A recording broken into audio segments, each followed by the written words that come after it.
করা লাগতো, আমি সেই কোচিংটা করতে পারি নাই। হয়তো কিছু একটা চেষ্টা করলে হয়তো পারতাম কোচিং করলেই, কিন্তু আমি নিজে যতটুকু পারি ততটুকু বাসা থেকে চেষ্টা করছি। আচ্ছা আচ্ছা। এর বাইরে কিছু করতে পারিনি, কারণ আমার বাবার সামর্থ্য নেই আমাকে কোচিং এ দেওয়ার মতো অর্থ দিয়ে আমাকে সাহায্য করবে। আমার বৃদ্ধ বাবার পাশে আমার মতো যারা অসহায় আছে আমি তাদের পাশেও দাঁড়াতে পারি, কারণ কষ্ট কাকে বলে আমি জানি। আসসালামু আলাইকুম, আমি মোহাম্মদ রাকিব হাসান, সাধারণ সম্পাদক ওয়ারখান চ্যারিটেবল ফাউন্ডেশন।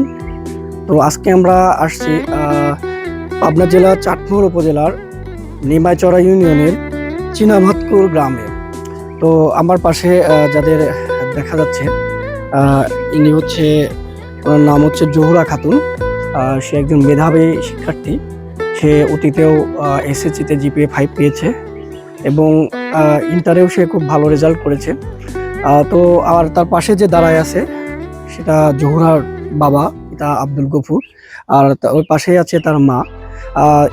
সে মেধাবী ছাত্র হওয়া সত্ত্বেও তার পারিবারিক অবস্থা খুব একটা ভালো না। আমি যদি একটু দেখাই, এই যে এপাশে দেখাও, এপাশে তার এই যে গরুর যে ঘর দেখা যাচ্ছে, এই গরু যে মানে গরু সে লালন পালন করে যতটুকু সম্ভব তাদের সংসার চলে আর কি। আর তার আরেকটা ভাই আছে, সে নিজেও অন্যের জমিতে কাজ করে কোনো মতো তাদের সংসার চলে। তো সেই প্রেক্ষিতে তাদের সংসার চালানো খুবই কঠিন, সেক্ষেত্রে তার পড়াশোনার খরচ চালানো আরও কঠিন। তো তার বাবারও অনেক বয়স হয়েছে, সে আর তেমন করে কাজ করতে পারে না। কাজ না করতে পারার কারণে তার মেয়ের শিক্ষা জীবনেও সে তেমন কোনো আর্থিক ভূমিকা রাখতে পারে না। সে যখন ভালো রেজাল্ট করে, জিপিএ 5 পায়, তখন তার উচ্চশিক্ষার জন্য তার শিক্ষা জীবন স্থবির হয়ে যায়।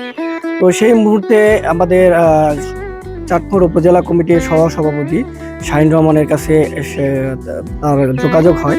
তখন শাহিন রহমান তাকে আশ্বস্ত করে তার পড়াশোনার দায়িত্ব নিবে, এবং সে নেওয়ার পরে সেটি চাটমোহর মহিলা কলেজের সম্মানিত অধ্যক্ষ প্রিন্সিপাল শরীফ মাহমুদ সঞ্জু তার বিনা বেতনে অধ্যয়নের সুযোগ দেয়। আরেকটু যদি আমি এখানে যোগ করি যে অধ্যক্ষ শরীফ মাহমুদ সঞ্জু আমার চাটমোহর উপজেলা কমিটির প্রেসিডেন্ট। যখন তাকে নিয়ে একটা আবেদন করা হয়, তখন সে টিউশন ফি সহ সকল কিছু মওকুফ করে। যখন টিউশন ফিটাও কমা দেওয়া হয়, যখন টিউশনের জন্য হয় সেটাও কমায় দেওয়া হয়। তো সেভাবে সে ইন্টার পরীক্ষাও মোটামুটি ভালো রেজাল্ট করে। তো করার পরে সে যখন অনার্সে পড়তে চায়, তখন তার সবচেয়ে বাধা হয়ে দাঁড়ায় তার পারিবারিক অসচ্ছলতা।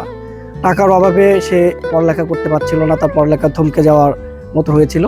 তো যখন সে অ্যাডমিশনের চেষ্টা করতেছিল এখান থেকে, বিশেষ করে যখন ঢাবিতে বা রাজশাহী ইউনিভার্সিটিতে অ্যাডমিশনের জন্য সে যে এখান থেকে রাজশাহী যাবে বা ঢাবির পরীক্ষা দেওয়ার জন্য রাজশাহী যাবে, সেই ভাড়া পর্যন্ত তার কাছে ছিল না। তখন আমাদের সহসভাপতি শাহিন রহমানের সাথে তার যোগাযোগ হয়। তখন আমাদের শাহিন রহমান আমাদের উপজেলা কমিটিকে জানানোর পরে তাকে আমরা ইনস্ট্যান্ট তার গাড়ি ভাড়া বাবদ 3000 টাকা দিয়েই যেন থমকে না থাকে, সে কারণে আমরা তার জন্য উদ্যোগ নেই যে তার জন্য আমরা কিছু একটা করার চেষ্টা করব। তো তারই প্রেক্ষিতে আজকে আমরা তার বাসাতে আসছি। আমরা তার বাবা এবং তাদের মুখের থেকে তাদের আর্থিক সচ্ছলতা বা অসচ্ছলতার অবস্থা একটু জানবো। তারপরে আমরা তার যতটুকু করতে পেরেছি আমাদের সামর্থ্য থেকে ততটুকু তাদের হাতে উঠাই দেবো। আসসালামু আলাইকুম। আপনার নাম? আব্দুল গফুর। আচ্ছা, আর আপনার নাম? মোহাম্মদ মহসিনা। তোমার নামটা বলো? মোহাম্মদ জহুরা খাতুন। আচ্ছা, আপনি এখন কি করেন? আমি বাড়িতে বসে। আচ্ছা, আপনার মানে পেশা কি? আপনি এতদিন কি করেছেন? পেশা গরু পালি এই সম্ভব। আচ্ছা, এই গরু পেলে আপনার সংসার চলে? হ্যাঁ চলে। এখন ধরনের ঋণ টিন করে ইটি করি, এখন কিছু জমি লাগাই বিঘা খাওয়ার ধান ইয়াতে হয়। আচ্ছা, এই গরু ছাড়া তো আপনার আর বাড়তি কোনো ইনকাম না না, গরু তো আর প্রতিদিন ইনকাম হয় না, গরু একটা বছর পর পর একটা ইনকাম হয়। সারা বছর আপনারা চলেন কি করে? আল্লাহ সাল্লাহ যেভাবে চালাই। বিঘানে ভুঁই আছে এখন। আপনার যে বয়স হয়েছে, আমার তো মনে হয় না যে আপনি আর অন্য বাড়িতে কাজ করার সামর্থ্য আছে বা সেই শক্তি সামর্থ্য আছে। তাহলে আপনি এই গরুর উপরে নির্ভর করে চলেন, আর সেটাও তো দীর্ঘ 1 বছর লালন পালন করার পরে তারপরে সেটার ফল পাওয়া যায়। তাহলে আপনাদের তো মানে আর্থিক অবস্থা খুবই অসচ্ছল, আপনারা তো ঠিকভাবে চলতে পারেন না। তাহলে এই যে আপনার মেয়ের স্বপ্ন, সে পড়ালেখা করে বড় হতে চায়, সেক্ষেত্রে তার একটা বাধা হয়ে দাঁড়াইছে আর্থিক সমস্যা। আর্থিক সমস্যার কারণে সে হয়তো ভালো জায়গায় পৌঁছাতে পারছে না, ভালো কোচিংয়ের সুযোগ পাচ্ছে না, তো ভালো জায়গায় যাওয়ার সুযোগ পাচ্ছে না, এতে তার শিক্ষা জীবন থমকে দাঁড়াচ্ছে, তাই তো? হ্যাঁ। তো এই প্রেক্ষিতে আমরা তার মুখ থেকে একটু শুনতে চাই। জোহরা, তুমি যে একটু জানাও যে তোমার ইচ্ছা কি এবং তুমি পড়ালেখায় কি কি বাধার সম্মুখীন হচ্ছ, যদি একটু জানাতে। আমার পড়ালেখার বাধা সামনে যে বিগত পরীক্ষায় যে কোচিং করা লাগতো, আমি সেই কোচিংটা করতে পারি নাই। হয়তো কিছু একটা চেষ্টা করলে হয়তো পারতাম কোচিং করলেই, কিন্তু আমি নিজে যতটুকু পারি ততটুকু আমি বাসা থেকে চেষ্টা করছি, আচ্ছা, এর বাইরে কিছু করতে পারিনি। কারণ আমার বাবার সামর্থ্য নেই আমাকে কোচিংয়ে দেওয়ার মতো অর্থ দিয়ে আমাকে সাহায্য করবে। যাক, তুমি ধৈর্য হারা হয়েও না। আসলে আমরা সবাই দরিদ্র ফ্যামিলি থেকে উঠে আসছি এবং আমরাও আমাদের মতো চেষ্টা করে যাচ্ছি। আমরাও মানুষের পাশে দাঁড়ানোর চেষ্টা করতেছি আমাদের সামর্থ্য অনুযায়ী। হয়তো তুমি যদি টিউশনের সুযোগ পেতা বা সেই কোচিং করার সুযোগ পেতা, হয়তো আল্লাহ তোমাকে আরো ভালো জায়গায় নিত। কিন্তু আল্লাহ হচ্ছে উত্তম পরিকল্পনাকারী। তোমার জন্য তোমার ভাগ্যে কি লিখে রেখেছে মহান আল্লাহ ছাড়া কেউ জানে না। তো তুমি তোমার জায়গা থেকে চেষ্টা করতে থাকো, বাকিটা আল্লাহ ভরসা। এখন তোমার লক্ষ্য কি? এখন কি করতে চাও তুমি? আমি জীবনে কিছু করতে চাই যাতে আমার মতো যারা অসহায় আমি তাদের পাশে দাঁড়াতে পারি। এটা খুবই ভালো উদ্যোগ। আল্লাহ তোমার মনের আশা পূরণ করুক। তুমি একদিন ভালো জায়গায় যাও এবং তুমিও যারা অসহায় দরিদ্র আছে তাদের পাশে তুমিও এইভাবে দাঁড়াও, আমরা সেই কামনাই করি। এখন তোমার পড়ালেখা কত দূর করার ইচ্ছা আছে এবং কি কারণে তুমি সেটা কন্টিনিউ করতে পারছো? আমি মাঝখানে একটু অসুস্থ হয়ে গেছিলাম, যার কারণে পড়াশোনা আমার স্থগিত হয়ে গেছিল। আল্লাহ পাকের অশেষ রহমতে সকলের দোয়ায় আল্লাহ আমাকে আবার সুস্থতা দান করছে।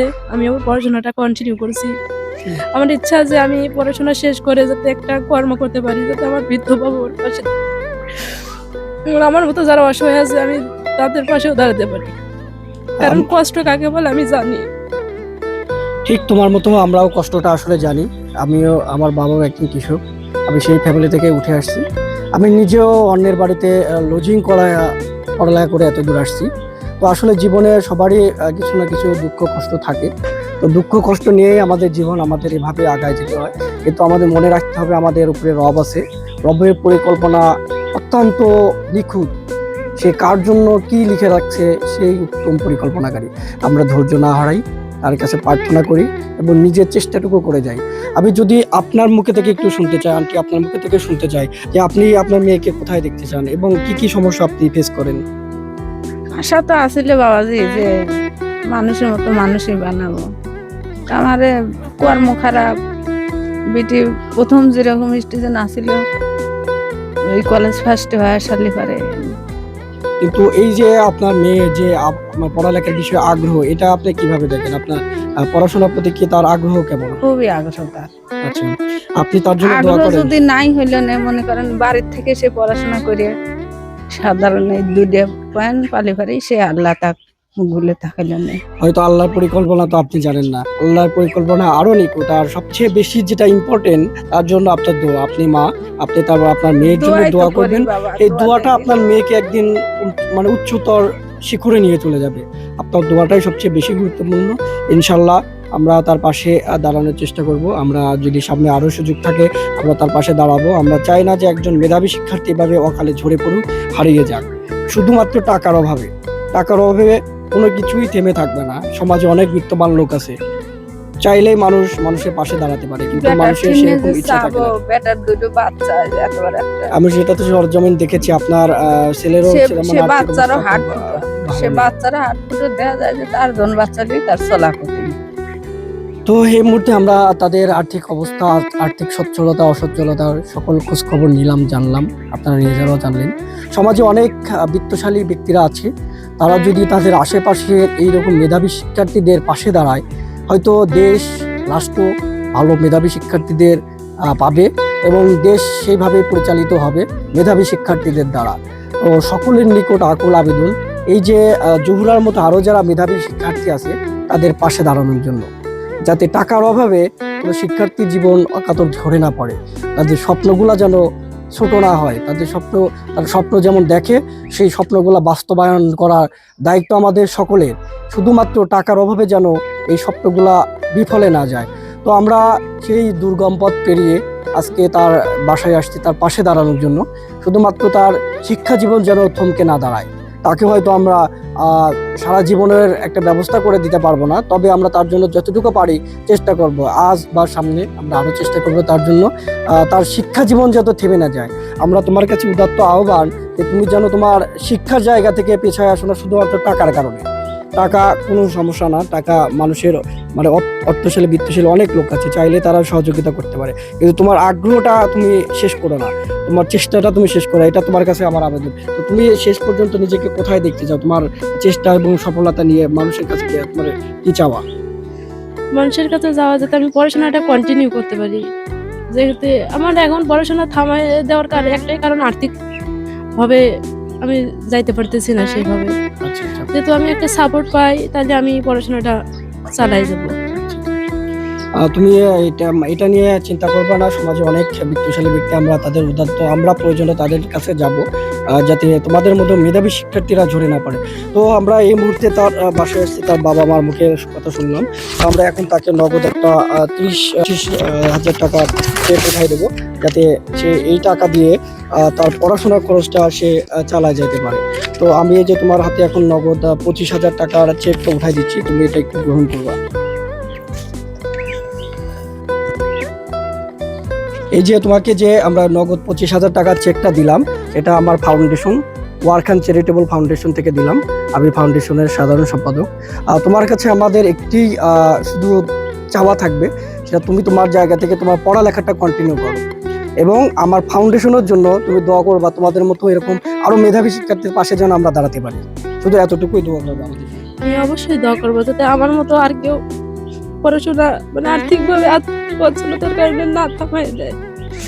আচ্ছা, যাই হোক, তুমি টেনশন করবা না, ইনশাল্লাহ আমরা সবাই তোমার পাশে আছি, আমরা পাশে থাকার চেষ্টা করব। এখন এই তোমার এই আমরা যে তোমাকে শিক্ষা বিষয়ে যে অনুদানটা দিলাম, আমরা শুধু তোমাকে না, শুধু চাটমোহরে না, আমরা সারা বাংলাদেশ ব্যাপী কাজ করি।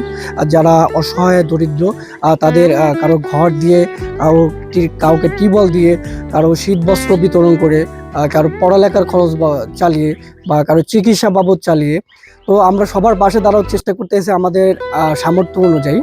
আমরা তো আসলে একার পক্ষে সবার পাশে দাঁড়ানো সম্ভব না, তবে আমরা চেষ্টা করতেছি এই মানুষগুলোর পাশে দাঁড়ানোর, যাতে তারা উপকৃত হয়, আর্থিকভাবে হোক বা সচ্ছলতার দিক দিয়ে তারা উপকৃত হোক। আমাদের এই ধারা চলমান থাকবে, চলবে।